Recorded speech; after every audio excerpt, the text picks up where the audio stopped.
24/7 news TV. Big boss హౌస్లో first week గడిచిపోయింది. బేబక్క అనే కంటెస్టెంట్ ఎలిమినేట్ అయిపోయింది. నాగార్జున ఇస్తున్న హింట్స్ ఏంటనేది ఈ రోజు మనతో పాటు డిస్కస్ చేయడానికి బిగ్ బాస్ అనలిస్ట్ పరిటాల మూర్తి గారు మనతో ఉన్నారు. ఆయన్ని అడిగి మరిన్ని విషయాలు తెలుసుకుందాం. నమస్తే సార్. నమస్తే అమ్మా. ఇప్పుడు సీత గేమ్ ని ఎలా చూడాలి? కావాలనే ప్రేరణని టార్గెట్ చేస్తుందా? ఆమె గేమ్ స్ట్రాటజీ ఏంటి అసలు? ఇప్పుడు సీత అయితే ఇప్పటి వరకు బోల్డ్ గానే కనపడుతుంది. అంటే ఓపెన్ అప్ అవుతుంది. ప్రతి విషయం చాలా డేర్గా చెప్తుంది. తనని తను డిపెండ్ చేసుకోవాల్సిన టైంలో డిపెండ్ చేసుకుంటుంది. అలాగే తనకి ఏదైతే కావాలనుకుంటుందో అన్ని విషయాల్లో మాట్లాడుతుంది. ఈవెన్ నాగార్జున ముందు కూడా హ్యాండ్ రైజ్ చేసింది. వీళ్ళిద్దరి ఇష్యూలో ఏం జరిగింది అనేది ఓపెన్గా చెప్పింది.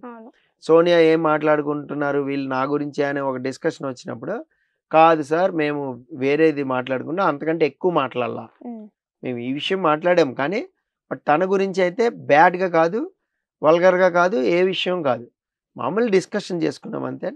చాలా పర్ఫెక్ట్గా చెప్పుకుంది సీత. ఇక్కడ ప్రేరణ విషయానికి వస్తే, సో వాట్ ఎవర్ వాళ్ళక క్లాన్ గెలుచుకుని, ఒక టాస్క్ గెలుచుకుని, ఒక లగ్జరీ అది గెలుచుకుని వాళ్ళు ఒక ఫన్ మూడ్లో, ఎంజాయ్ మూడ్లో ఉన్నారు. రైట్? ఆ మూడ్లో ఉన్నప్పుడు వాళ్ళు ఒక కిచెన్లో ఉన్నది బాటిలో సమ్ జ్యూస్ తాగిన గ్లాసు ఏదో డస్ట్బిన్లో వేసారు. వేసినప్పుడు అబ్బాయి నవీన్ ఏమన్నాడు, ఇప్పుడు మనం పని చేయకర్లా, వాళ్ళు వచ్చి క్లీన్ చేసుకుంటారు అనగానే అవును కదా అని చెప్పి తీసి పైన పెట్టింది. జస్ట్ ఫన్ వేనే జరిగింది అక్కడ. దానికి పెద్దగా నవ్వుకుని గొడవ చేసుకున్నారు. ఈ విషయం అభయ్ నవీన్ చక్కగా భుజమే చేసి సీతతో కూడా చెప్తే ఆన్ ది స్పాట్ రియాక్షన్ ఏమి ఉండాలి సీతది, అట్లా చేస్తారని ఉండాలి. ఆన్ ది స్పాట్ నవ్వింది, ఎంజాయ్ చేసింది. కావాలని మీరు టైం అబ్జర్వ్ చేయండి. 12:15 ఆర్ సంథింగ్ ఎంతో టైం ఉంది. 12:45 అంటే హాఫ్ అన్ అవర్ తర్వాత రియాక్షన్ వచ్చింది. అంటే నువ్వు మొత్తం క్యాల్కులేట్ చేసుకున్నావా? అంతే. ఒక హాఫ్ అన్ అవర్ తర్వాత రియాక్షన్ వచ్చింది అంటే నీకు తప్పు అనిపిస్తే వెంటనే క్విక్ రియాక్ట్ అవ్వాలి అక్కడ. అదేంటన్నా అట్లా ఎట్లా చేస్తారు, మేము కదా తీయాల్సింది, అది తప్పు కదా, డస్ట్బిన్లో మీరు ఎట్లా తీస్తారంటే అక్కడే అయిపోయింది సినారియో. వాళ్ళ నవ్వులు కాస్త ఆగేవి. అలా కాకుండా చక్కగా భోజనం చేస్తున్నప్పుడు అభయ్ నవీన్ అక్కడ తను కుక్ చేసుకుంటున్నప్పుడు అక్కడి నుంచి స్టార్ట్ చేసింది. నువ్వు ఎలా కుక్ చేస్తావు, నువ్వు చేయొద్దు, మీరు అసలు ఏ పని చేయొద్దు కదా, పని చేయొద్దు అంటే చేయొద్దు, అదే నా ఇష్టం అబ్బా నేను చేసుకుంటా అంటే మరి ఎవరు తవ్వుతాడు అయ్యని మేమే తవ్వాలి కదా. ఇట్లా సమ్ ఆర్గ్యుమెంట్ జరిగింది. ఆ ఆర్గ్యుమెంట్లోనే ప్రేరణ విషయం వచ్చింది. వచ్చినప్పుడు పక్కనే ప్రేరణ ఉంది డైనింగ్ టేబుల్ దగ్గర. రియాక్ట్ అయింది. రియాక్షన్ అంటే ఎక్స్ప్రెషన్ ఇచ్చింది. ఓహో ఇప్పుడు ఈ ఇష్యూ మీద నన్ను కూడా బ్లేమ్ చేస్తున్నారు అనమాట అని తెలుసుకుని ఏం చేసింది, సాటర్డే ఎపిసోడ్ తర్వాత కూర్చుని సార్ట్అవుట్ చేసుకుంది.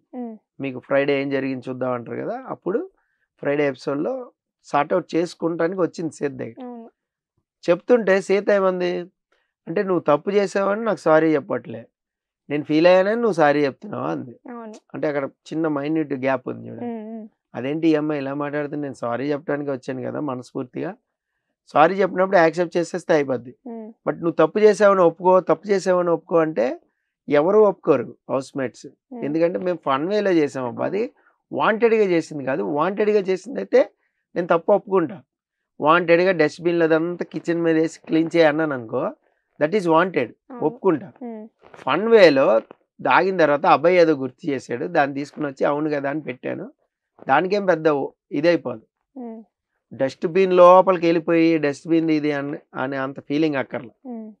మీకు నేను ఒక ఎగ్జాంపుల్ చెప్తా. ఇప్పుడు మలయాళం బిగ్ బాస్లో ఒకసారి సీక్రెట్ టాస్క్ ఇచ్చాడు బిగ్ బాస్. ఏంటి, చెత్త పోయాలి ఒక వ్యక్తి మీద, వాడి జుట్టుని చెత్త చేయాలి అంటే ఏం చేశారు, హౌస్ మేట్ సీక్రెట్ టాస్క్ని తీసుకుని వచ్చి చెత్తను మొత్తం వాడి నెత్తి మీద పోసారు. ఒక హౌస్ మేట్, వాళ్ళ పేరు నాకు గుర్తులేదు. పోస్తే ఏమైంది, చెత్త మొత్తం పడిపోయింది. మొత్తం అదంతా అది దట్టిగా ఉండేది అది కూడా పడిపోయింది. చెత్త అంటే ఊరికే ఓ పేపర్ మొక్కో ఏదో మొక్క తీసుకుని వచ్చింటే బాగానే ఉండేది, అక్కడ వరకు బాగుండేది. డస్ట్బిన్ మొత్తం కొమ్మరి ఇచ్చేసరికి ఏమైంది, మొత్తం పడిపోయింది. అది చాలా ఎంబరేజింగ్ ఉండే. వాడు టాప్ 5 వరకు వెళ్ళిపోయాడు చెత్త పోయించుకున్న అతను. అంటే అంత సింపతి వర్కౌట్ అయింది. ఇక్కడ మీకు ఎందుకు చెప్తున్నా అంటే డస్ట్బిన్ విషయం వచ్చింది. మీరు చిన్న ఐటెం తీసి పెట్టారు, చిన్న ఐటెం తీసి పెడితే దానికి అంత రప్చర్ చేసి లొల్లి చేయాల్సిన అవసరమే లేదు. ఓకే ప్రేరణ అంటే అయిపోద్ది. ఇక్కడ నువ్వు కలుపుకుని పోవాలంటే కలుపుకుని పోవాలి. లేదు ఈమె తప్పు చేసింది దొరికిందిరా భయ్ నాకు దీన్ని వేసేయాలనుకుంటే వేసేస్తాం. అవును. దొరికిందిరా బాయ్ అని కాసుకుని కూర్చునే బ్యాచ్ లాగా ఉంది. అవును. నాకు సీత గేమ్ అలాగే అనిపించింది. ఉమ్. ఈవెన్ మణికంఠ కూడా దొరుకుతారు నాకు అని ఫస్ట్ వీక్లోనే అన్నాడు. ఉమ్. తర్వాత మారింది, సినారియో మారింది.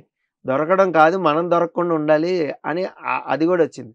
ఇప్పుడు మీరు దొరుకుతారు అనుకున్న సిచ్యువేషన్లోనే, సినారియోలోనే మీతో గొడవ పడితే నేను కూడా దొరుకుతా ఏదో ఒక పాయింట్లో. ఉమ్.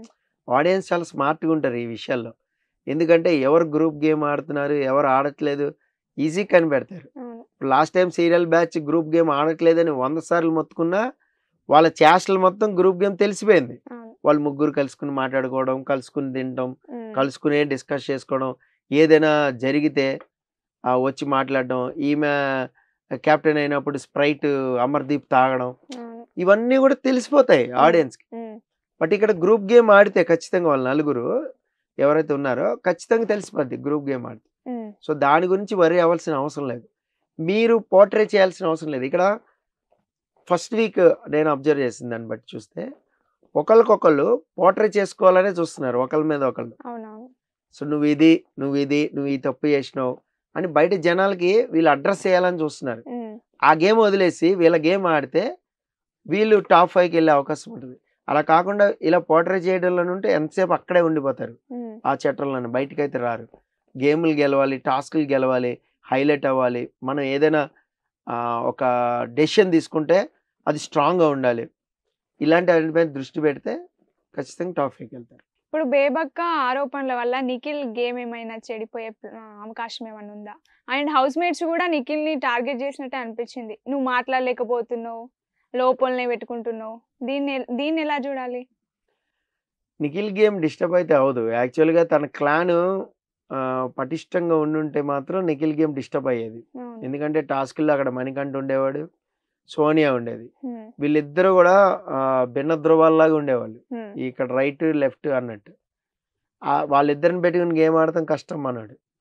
సో ఇప్పుడు క్లాన్లో తక్కువ సభ్యులు ఉన్నారు కాబట్టి అతను పార్టిసిపేట్ చేసే అవకాశం దొరకలా. ఉమ్. సో సేఫ్ అయ్యాడు.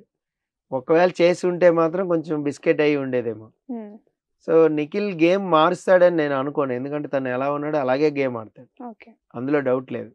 మనం నచ్చప్పో ఇలాగే గేమ్ ఆడదామని ఫిక్స్ అయిపోయాడు. ఉమ్. ఈవెన్ పక్క నుంచి అబ్బాయి కూడా కొంచెం అడ్వైజులు అనేది ఇచ్చాడు. ఉమ్. సో గేమ్ అయితే మార్చడు. ఇప్పుడు నామినేషన్స్లో ఏమైనా ఫైర్ అవుతాడేమో చూడాలి. Okay. Okay sir. Thank you sir. Thank you.